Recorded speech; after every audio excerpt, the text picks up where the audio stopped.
അച്ഛന് എന്താ വേണ്ടേ? ചായ. ചായ.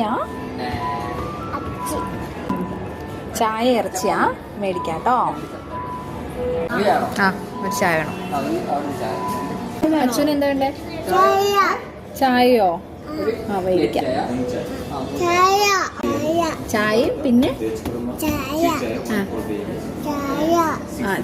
ഡെയിലി മോർണിംഗ് ആൻഡ് ഈവനിങ് ഒരു ഗ്ലാസ് ചായ കുടിച്ചില്ലെങ്കിൽ അന്നത്തെ ദിവസം എന്തോ ഒരു ഫുൾഫിൽ ആവാത്തതുപോലെയാണ്.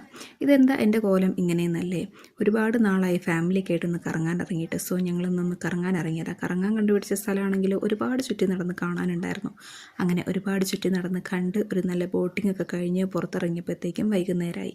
So ഉച്ചയ്ക്കത്തെ food സ്കിപ്പായി. പിന്നെ ഒരുപാട് തിരഞ്ഞിട്ടാണ് ഒരു ഹോട്ടൽ കിട്ടിയത്. നോമ്പല്ലേ, മിക്ക ഹോട്ടലുകളും മറ്റു കടകളും ഒക്കെ അടവായിരുന്നു. പക്ഷേ എന്തോ ഭാഗ്യം കൊണ്ട് ഞങ്ങൾക്കൊരു ഹോട്ടൽ കണ്ടെത്താൻ പറ്റി. വേഗം അതിനകത്തോട്ട് കയറി ഫുഡൊക്കെ ഓർഡർ ചെയ്തു. എന്ത് കുഴിമന്തി വന്നാലും അൽഫാം വന്നാലും നമ്മുടെ ബിരിയാണിയോട് ഒക്കില്ലല്ലോ. സോ ഞാൻ ഓർഡർ ചെയ്തത് ബിരിയാണി ആയിരുന്നു. ഒന്നും പറയാനില്ല, അടിപൊളി ടേസ്റ്റ് ആയിരുന്നു. ഒരുപാട് നാൾക്ക് ശേഷമാണ് ഇത്രയും ടേസ്റ്റിൽ ഒരു ബിരിയാണി കഴിക്കുന്നത്. ഇനി വിശപ്പിൻ്റെ ഭ്രാന്ത് കൊണ്ടാണോ ഇത്രയും ടേസ്റ്റ് തോന്നിക്കുന്നതെന്ന് അതും അറിയില്ല. അച്ചക്കുട്ടനത് അവിടെ ഇരുന്ന് ചിക്കൻ കാലും പിടിച്ച് മക്കം അത് കടിച്ച് പറിക്കുന്നുണ്ട്.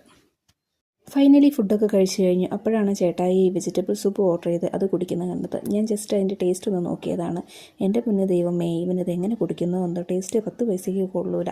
അത് മാത്രമല്ല ഭയങ്കര എരിവും. ഒരു സ്പൂണ് കുടിച്ചപ്പോഴത്തേക്കും എൻ്റെ വയറ് പുകഞ്ഞ് കത്താറായി. അതിൻ്റെ ടേസ്റ്റൊക്കെ ഒന്ന് വായിന്ന് പോകാൻ വേണ്ടിയിട്ടും വയറിലെ പുകച്ചിലൊന്ന് മാറാൻ വേണ്ടിയിട്ടും ഞാനൊരു ജ്യൂസ് ഓർഡർ ചെയ്ത് കുടിച്ചു.